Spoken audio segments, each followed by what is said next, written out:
Hey, this is Matt. Once again, welcome back to another video. Another paid request. This time for Mr. Owl. Thank you so much for that. And for those interested in requesting any type of videos, feel free to send it either directly to my PayPal or join my Patreon. Both links are down below in the info box. It could be pretty much any type of video. This is for the 1993 film Killing Zoe, which I had heard of this film. I remember seeing the cover to this film, but I never really sat down to watch it. Except now thanks to Mr. Owl. But it's directed by Roger Avary. If that name sounds familiar, he would go on to co-write Pulp Fiction with Quentin Tarantino.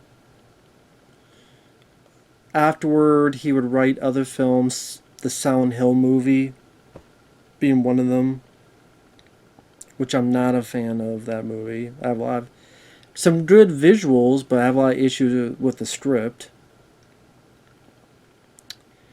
I guess him and Tarantino had a falling out, but I guess they patched things up because I think they do a podcast together. But this one, I don't mind. I didn't mind the film.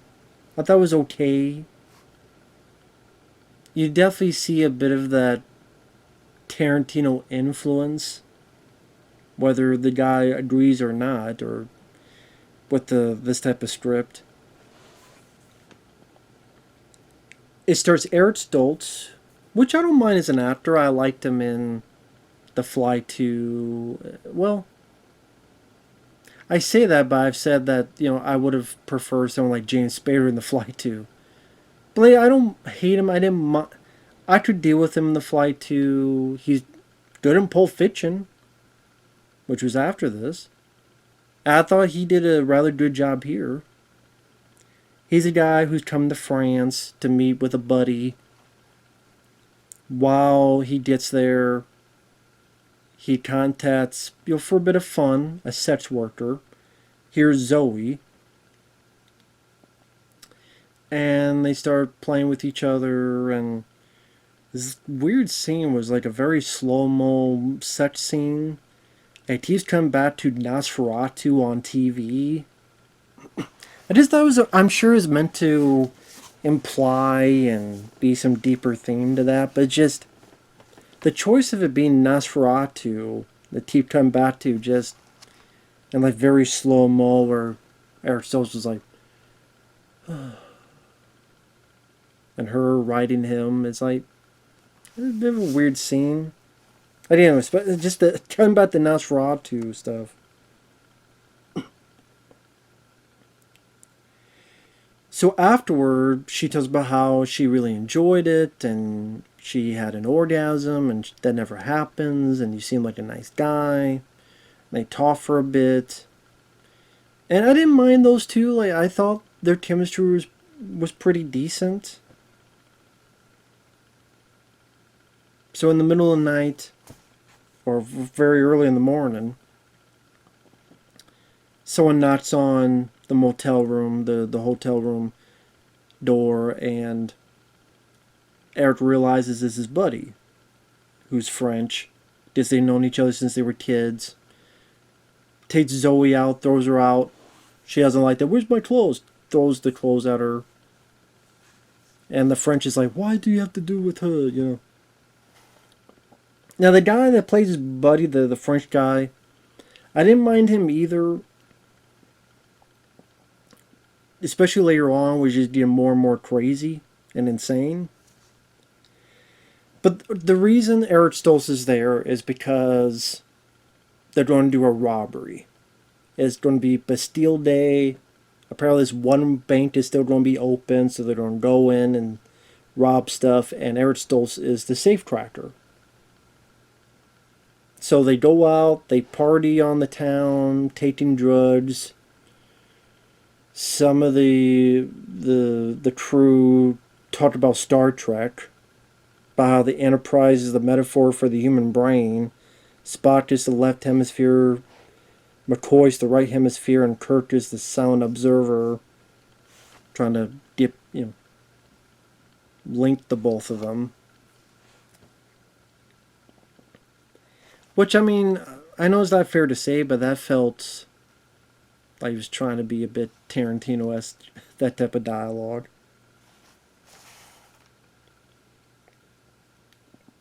Which I don't know, maybe Tarantino saw this and said, yeah, come right to Pulp Fiction with me. I don't know. Unless Roger Avary came up with the story and then Tarantino wrote the script. I don't know how that all worked out with the two of them.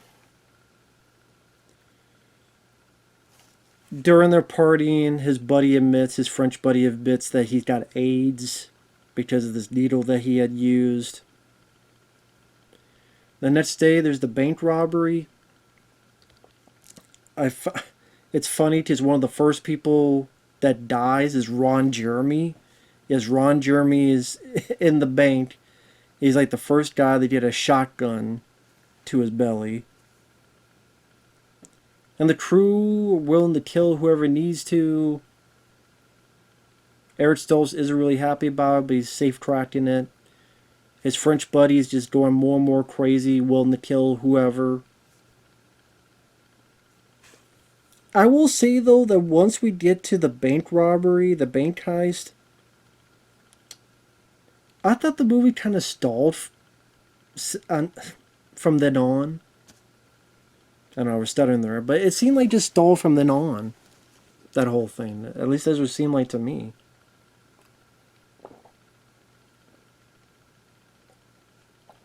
I'm kind of sitting there going, okay. It didn't feel like, I mean, after the initial robbery and them taking control and our French guy killing a couple people as well as others, we're stuck in this bank. We never see the outside. We never see the cops outside. Hell, I didn't even get an idea that the cops were outside until the character said anything. Eric Stoltz doesn't have a whole lot to do other than trying to crack the safe. Zoe, you find out, works at the bank, but she doesn't have a whole lot to do other than look and scream until like the last 10 minutes of the movie. So it's pretty much just the other crooks kind of wandering around, hooting and hollering. Our lead bad guy, Eric Stoltz's childhood French buddy, doing drugs, getting more and more crazed, threatening people, killing people. This one guy that's like, I'm an American, you gotta let me go. What are you doing here? Why you have me here? You can't do this, I'm an American. If it was for us, you'd be, Germans and... or saluting the German flag. And of course our lead bad guy shoots the hell out of him. That's the thing, other than a bit where there's this, they get to the vault and there's a guard there, and so they throw a grenade to blow it up, and they go in and they find out there's gold bars there. Wow, we're rich, we got gold bars. And Eric Stoltz sees the dead guy. Well, he's not dead yet, he's burnt up. Which I remember reading, apparently Tom Savini did that effects work as like a favor. I don't know how he knew Roger Avary, but that's what I read up. Could be untrue, but I read up that apparently Tom Savini did that special effect as a favor. Good makeup effect. Eric still sees the guy suffering, shoots him, put him out of his misery.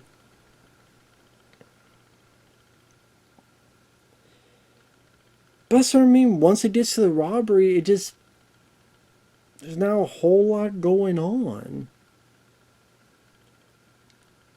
And again, you never see the outside. Maybe that was for the better, they keep it all inside, so your focus isn't taken out to arbitrary characters that may not do anything for the plot, but I'm trying to hope for something else to happen. Like, can we get going with this story?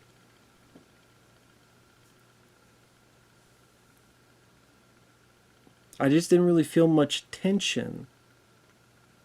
Like, if Eric Stoltz found out that Zoe was there earlier, So there's this tense standoff where he's trying to keep her safe, but he's still doing the safe tracking, but he's making sure she's safe. You don't really get that. Pretty much they have the gold bars.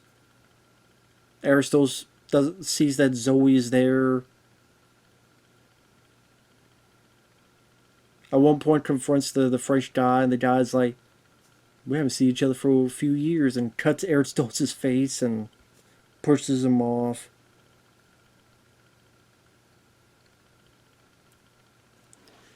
And then pretty much like I said, the cops come in, they shoot the hell out of the criminals, and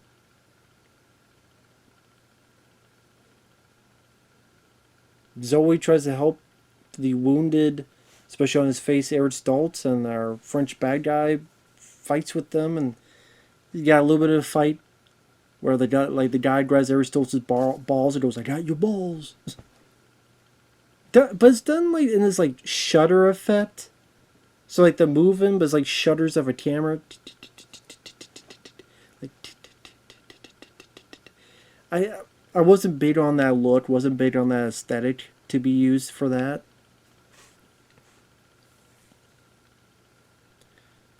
I didn't mind the music, the sort of, I don't want to say techno, but I didn't mind the music, the score for the film.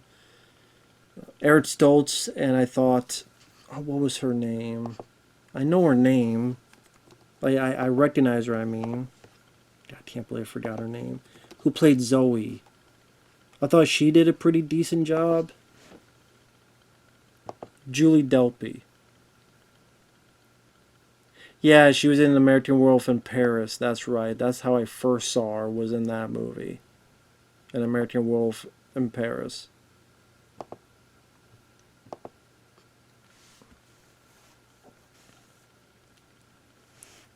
But yeah, I'm trying to watch this going, man, I don't know, man. I guess I was just waiting for something much more either witty, interesting with the dialogue, or more exciting with really tightening the screws on the tension. Like I said, I mean, I like most of the cast.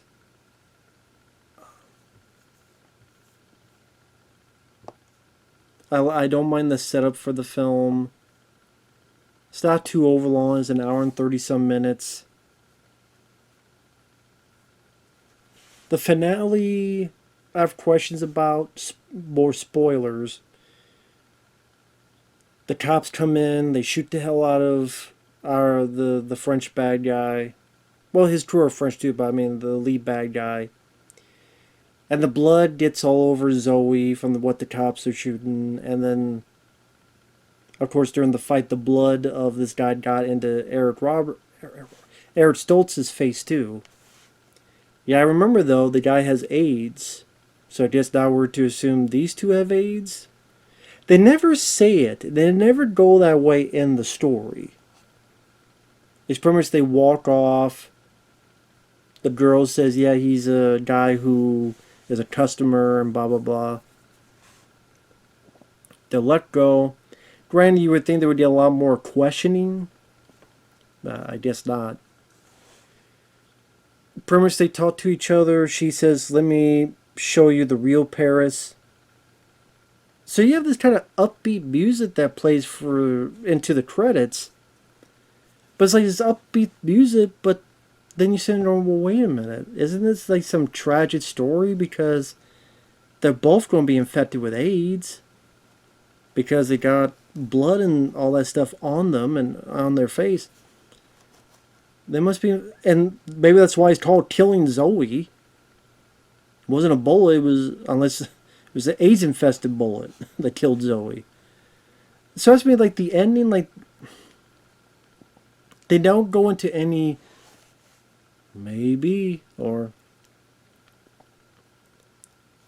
it's like the movie forgets about the AIDS stuff. Although someone asked the director, like, is that what happened? He's like, have you seen the title? Oh, well, that's what Killing Zoe means. So it seemed like that's what the director was going for, that, oh, they got AIDS. But why is it in the third act, he doesn't even hint at anything of that. Instead, just an upbeat ending.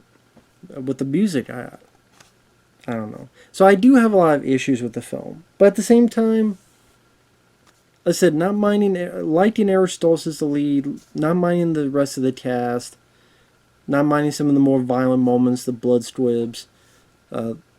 Not huge on techno music type of stuff, but this was effective enough.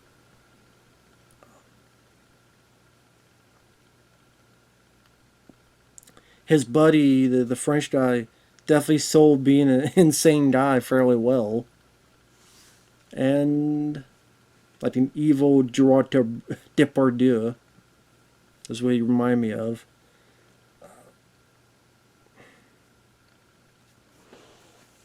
Overall, yeah, I thought it was okay for what it was, but that's just me.